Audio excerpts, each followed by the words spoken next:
বন্ধুরা, মেয়েটি ৬ বছর পর দেশে আসে, কিন্তু সে ভাবতেও পারেনি যে হঠাৎ দেখা হয়ে যাবে তার প্রাক্তন প্রেমিকের সাথে।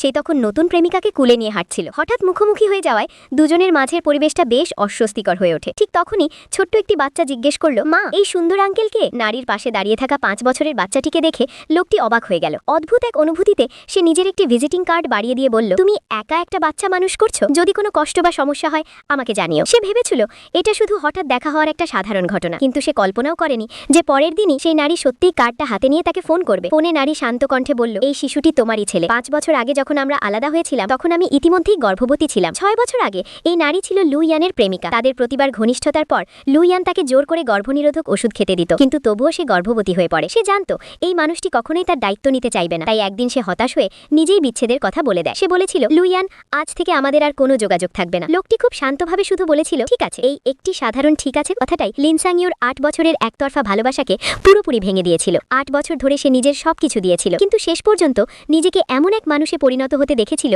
যাকে ডাকা হলে আসে আর তাড়িয়ে দিলে চলে যায়। শেষ পর্যন্ত সে বিদেশে চলে যায় এবং একাই নীরবে সন্তানের জন্ম দেয়। কিন্তু ভাগ্য যেন তার সাথে এক নিষ্ঠুরী রসিকতা করল। হঠাৎ তার ছেলে লিনিও গুরুতর অসুস্থ হয়ে পড়ল, অ্যাকিউট লিউকেমিয়া। নারী অসহায় হয়ে বলল, তুমি শিশুটির বাবা, আমি চাই তুমি একটা ম্যারো ম্যাচিং টেস্ট করাও। সে সন্তানের চুল দেখিয়ে বলল, চাইলে ডিএনএ টেস্ট করেও সত্যতা যাচাই করতে পারে। কিন্তু ৩ দিন কেটে গেল, তবুও লু ইয়ানের কাছ থেকে কোনো উত্তর এলো না। অন্যদিকে তখন লু ইয়ানকে তার বন্ধুরা উৎসাহ দিচ্ছিল পুরনো প্রেমিকা বাই ইউয়েগুয়াংকে প্রপোজ করার জন্য। ঠিক তখনই হঠাৎ প্রাক্তন প্রেমিকা আর একটি ছেলের আবির্ভাব তার মনকে পুরোপুরি অস্থির করে তুলল। একদিন হঠাৎ সে দরজার বাইরে সেই নারীকে দাঁড়িয়ে থাকতে দেখল। নারী অসহায় কণ্ঠে বলল, আমি তোমাকে ১ মিলিয়ন টাকা দেব, শুধু আমার ছেলেটাকে বাঁচিয়ে দাও। কিন্তু তখনও ভুল বোঝাবুঝি আর অহংকারের কারণে পরিস্থিতি আরও জটিল হয়ে উঠল। নারীটির আত্মসম্মান আবারও তার সামনে অপমানিত হলো। তবুও সে সবকিছু সহ্য করছিল, কারণ সে শুধু একজন মা যে নিজের সন্তানের জীবন বাঁচাতে মরিয়া।